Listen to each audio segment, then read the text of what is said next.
우리에게 주신 하나님의 말씀은 역대하 8장 1절에서 16절 말씀이고, 우리의 큐티책을 보니 성전 건축자, 공동체 건축자라는 제목이 붙어 있습니다. 하나님께서는 솔로몬에게 약속하신 대로 그에게 지혜를 주셨고, 솔로몬은 하나님께 얻은 지혜를 통하여서 하나님의 성전을 건축하여 완공합니다. 그리고 또 왕궁과 백성들이 거주할 성읍도 건축하여 완성합니다. 이를 통해서 우리는 솔로몬이 단순히 성전의 건축자뿐만 아니라 이스라엘의 그 공동체를 세워가는 공동체의 건축가인 것을 알 수 있습니다. 오늘 말씀을 보면 솔로몬이 건축해낸 하나님을 믿는 믿음의 공동체의 모습, 그 모습이 어떠해야 하는가에 대해서 우리는 생각해 볼 수 있습니다. 첫 번째로 믿음의 공동체는 성전을 중심으로 그 안정성이 보장되어 있는 공동체여야 합니다. 여러분, 솔로몬은 그 무엇보다도 먼저 하나님의 성전을 건축하였고, 그런 후에야 그가 거주할 곳, 그리고 백성들이 거주할 곳을 완성해 나갔습니다. 솔로몬이 이 공동체를 건설해 나감에 있어서 가장 중요한 것은 하나님이 거하실 처소인 성전이었습니다. 왜일까요? 믿음의 공동체의 주인은 당연히 하나님이시기 때문입니다. 그렇기 때문에 솔로몬은 성전을 시작으로 또 그 성전을 중심으로 왕궁과 성읍들을 건축하여 나갔고, 결국 하나님께서 기뻐하시는 믿음의 공동체를 형성해 나갈 수 있었습니다. 우리는 솔로몬이 성전을 시작으로 또 그 성전을 중심으로 그 공동체를 세워가는 모습을 살펴보며 장차 우리가 세워나가야 할 믿음의 공동체 또한 이러해야 함을 기억해야 합니다. 우리는 우리가 세워나가야 할 공동체, 우리가 속하여 있는 공동체가 오직 하나님께서 주인 되시는 그러한 믿음의 공동체가 되기를 간절히 바라고 소망해야 하는 것입니다.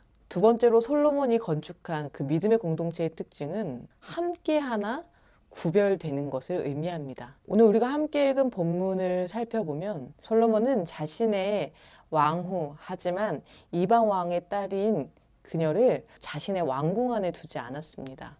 솔로몬의 이런 모습은 이 세상에서 그리스도인으로 살아가는 우리가 어떠한 삶의 자세로 이 세상을 살아가야 되는지를 알게 합니다. 바로 우리는 함께 하나 구별되는 그런 믿음의 사람들이 되어야 한다는 것입니다. 우리는 이 땅에서, 이 세상에서 살아가는 존재이기에 완전히 단절되어서 살 수는 없습니다. 하지만 그렇다고 해서 완전히 이 세상의 사람들과 같이, 세상 사람들과 같이, 믿음이 없는 사람들과 같이 그들과 섞여서 살아서는 안 됩니다. 믿음의 사람들은 언제나 구별되는 그 믿음의 자세로서 이 세상을 살아가야 합니다. 이러한 노력을 통해서 우리는 하나님께서 기뻐하시는 뜻을 이루어 나갈 수 있습니다. 마지막으로 믿음의 공동체는 살아있는 예배를 드리는 공동체임을 우리는 기억해야 합니다. 오늘 본문의 마지막 부분인 12절에서 15절을 보면 솔로몬이 성전에서 예배 드릴 것을 준비하기 위해서 그 예배를 섬길 사람들을 세워나가는 모습을 볼 수 있습니다. 그가 이렇게 하나님께 예배 드리는 것을 중요시하며 그렇기 때문에 구체적으로 정비했던 이유는 한 가지 이유 때문입니다. 바로 이 공동체의 주인이 하나님이시고, 그러시니 하나님께서 임하시지 않으면 이 공동체가, 그가 지은 성전이 아무 소용이 없는 공동체, 아무 소용이 없는 성전이 되기 때문입니다.